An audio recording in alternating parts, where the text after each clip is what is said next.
dalawang takal ng rice. 2 cups of rice.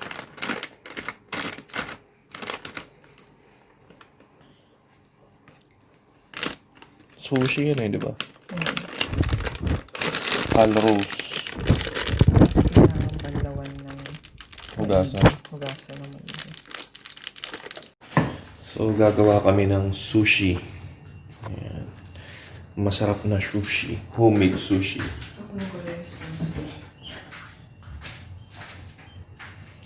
Konti lang naman yung gagawin. Ito-try pa lang namin.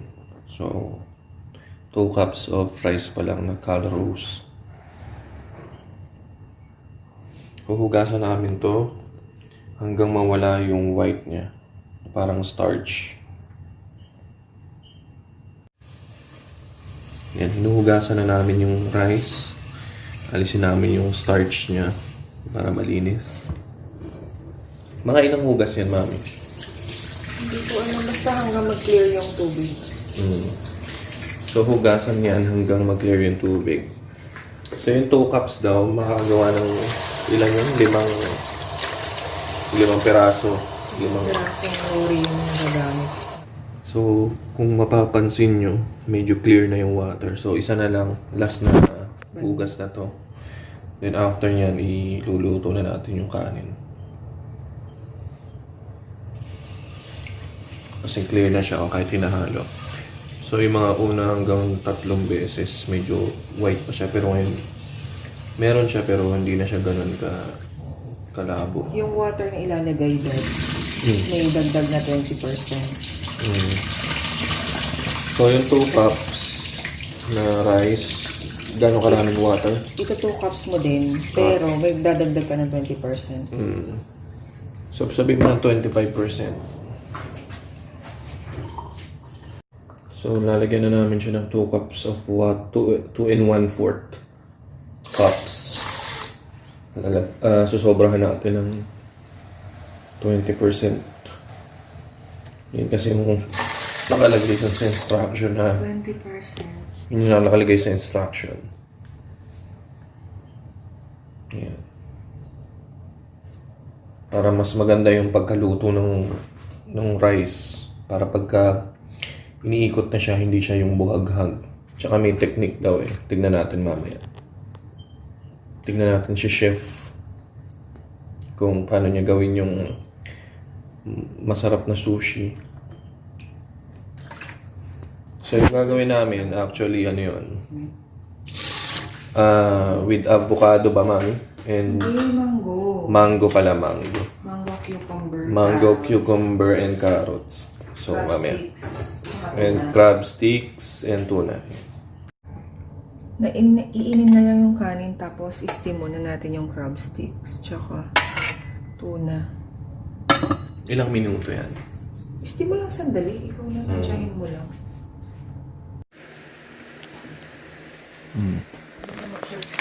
Crab stick. Tuna. Tuna. After ng ma-steam. And mango. Carrots, cucumber, sugar, salt, at Mayonnaise. mayonnaise. Japanese mayonnaise, Kewpie. Okay. Tapos, okay. Sa 2 cups ng rice, 1 tablespoon ng sugar. Mimix to sa rice, mami. 1 tablespoon.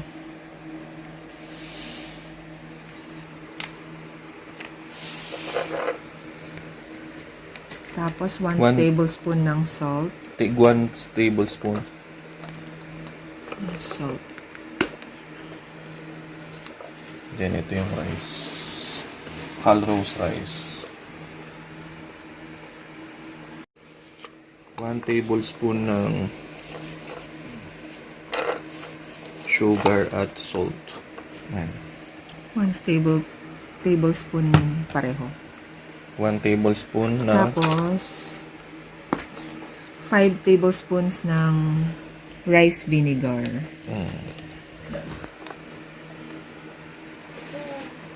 Para sa 2 cups ng rice.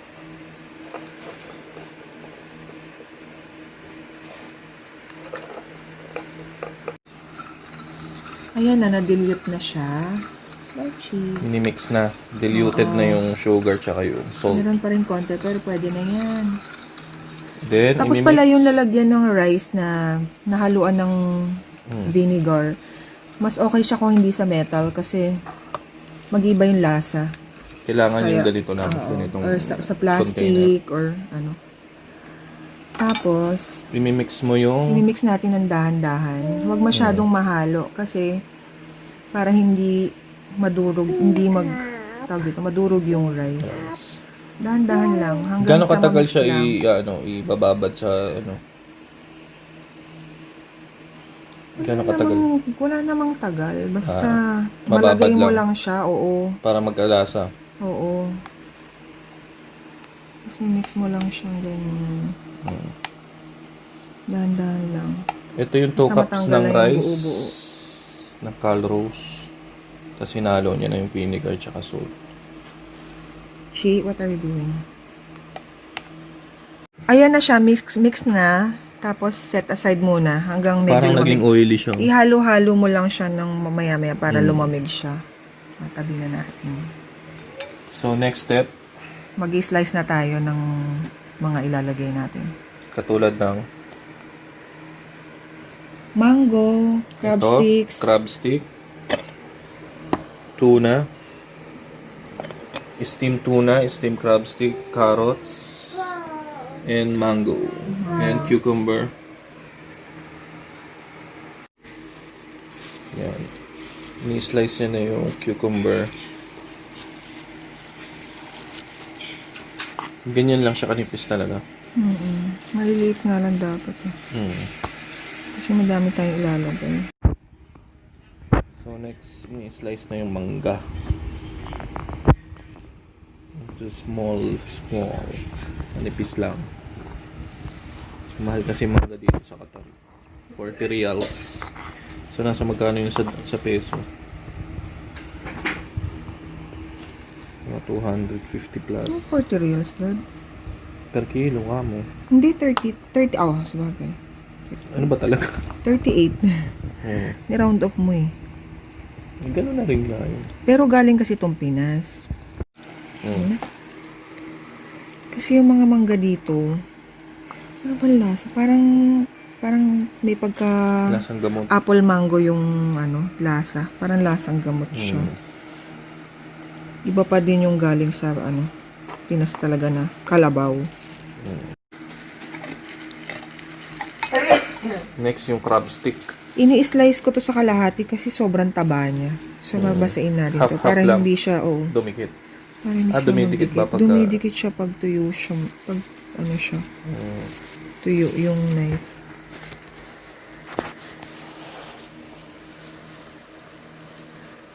Ini-slice ko siya. Sa half lang. Tapos ilalagay mo sa tubig. Hindi. Yung mismo hindi. lang. Doon na sa... Kutsilyo. Oo. Ang taba kasi niya eh. Kaya magiging chubby yung ating sushi. Ito na yung nahiwa niya. Meron na tayong carrots, cucumber, tsaka mango. Dapat pala hindi masobrahan sa steam kasi maghihiwa-hiwalay sila. Parang madudurog. Pag inihiwa. Ito yung rolling mat. Sushi bamboo rolling mat. Tapos ito na yung ating nori. Nori. Nori. Ito yung pambalot na seaweeds. Pero tong rolling mat, siya, babalutin ko siya ng cling wrap Okay. para madaling linisin. Ito na yung ating ingredients. Meron na tayong carrots, cucumber, mango, at crab stick na nahiwa na sa half.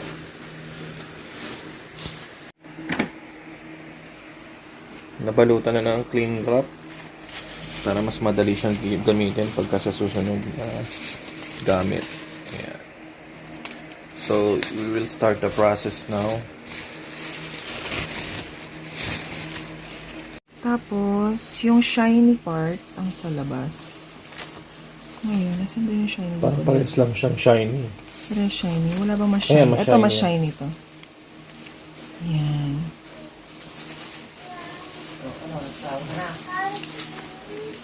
Where's the Archie? Next mode.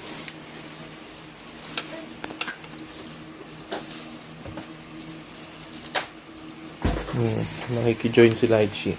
Tapos lagyan natin ng rice. Gano'ng karaming rice? Ilalagay ba lahat yan? Ikaw hindi. Akala ko ilalagay lang. Hanggang ano lang. Tatansyahin mo lang kung gaano karami. Parang na-absorb na nga niya yung yung suka. Hindi na siya ganun ka shiny. Hiwa-hiwalayin lang natin po. Ay, Chachi! Go there. Dapat yung nori, yung mas shiny sa labas. Tapos pag ganyan siya pa, ang tawag dyan, halang ba tawag niyan? Tapos lagyan natin ng rice. Ay. Na-shoot pa yun dun sa 3 points. Bali hanggang dito lang yung line. Hindi, dapat mag-iwan ka ng 1.5 na space. 1.5 inches. Oo.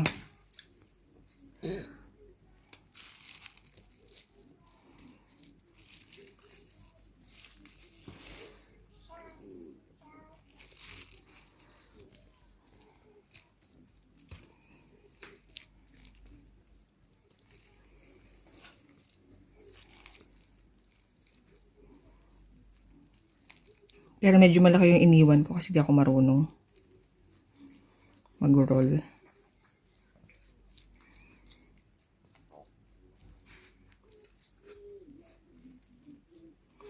Yan. Ano rin, moist. Yan Dapat yung pang slice na moist din para madali siyang mahiwa. Ganon. Tsaka hindi didikit. O tapos, hatiin muna natin siya sa gitna.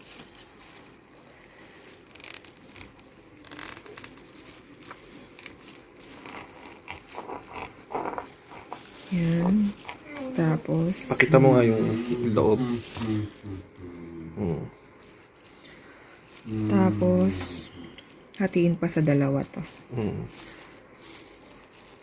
Para maging 8. 6. 6, di ba? Mataba nga. Taba, no? Nipisa mo kaya konti. Ang kapal ka. Mahirap kasi i-cut that day kapag Sige, ikaw bahala. Ikaw naman ang chef eh. Yan. Tapos,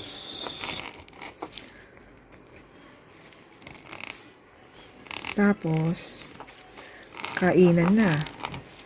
Yan. Kapal talaga, no? Yan, ganyan lang siya kanipis. Pero makapal pala yun. Pero okay naman yan. Para mabilis ka mabusog. Yan, dumikit siya. Ayan. Bumukas. So, ito na. Nahiwa na namin siya lahat.